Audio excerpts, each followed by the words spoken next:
Менің сұрағым ауыл шаруашылығы министрлігіне арналады. Жоғары аудиторлық палатаның есебіне сәйкес, ауыл шаруашылығында мемлекеттік қолдау шараларының экономикалық тиімділігінің төмендеуі байқалады. Аудит соңғы 3 жылда шағын және орта кәсіпкерлік өнімдерінің жалпы көлемінде ауыл шаруашылығы үлесінің теріс динамикасын көрсетіп отыр. Бұл аграрлық сектордағы мемлекеттік қолдау шараларының жеткіліксіз екенін және субсидиялардың қосылған құн мен өнімділіктің артуына болмашы әсер ететінін растайды.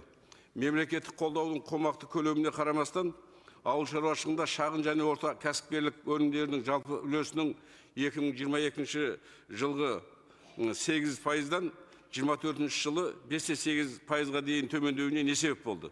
Және қандай шаралар жоспарланды? Ауыл шаруашылығы министрлігі Азат Сиражидинович, сізге сұрақ. Рахмет, Ералан Жақанович.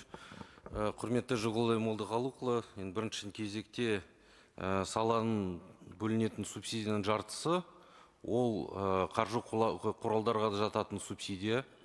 Осы субсидияның алушылар, ол банктердің және басқа қаржы институттарда болып табылады. Жалпы айтқанда біздің сала тұрақты өсім көрсетіп жатыр. 2 жыл бізде өте үлкен егінді жинап жатырмыз, рекордтық өнім. Енді осы нәтиже мемлекеттік қолдаудың шаралардың арқасында. Келесі жылдан бастап біз мал шаруашылығын дамытуға да басымды көрсетеміз, осымен айналысамыз.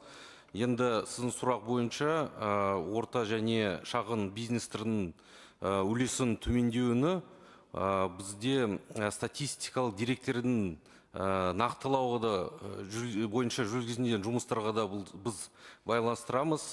Мысалы, осы жұмыстардың аясында 2 миллион ірі қара малдың, 3 миллион ұсақ қара малдың, 3 миллион тонна сүтті, 2 миллион тонна картопты біз есептен шығардық. Енді көп припискалар осы аталған субъекттің арасында болған.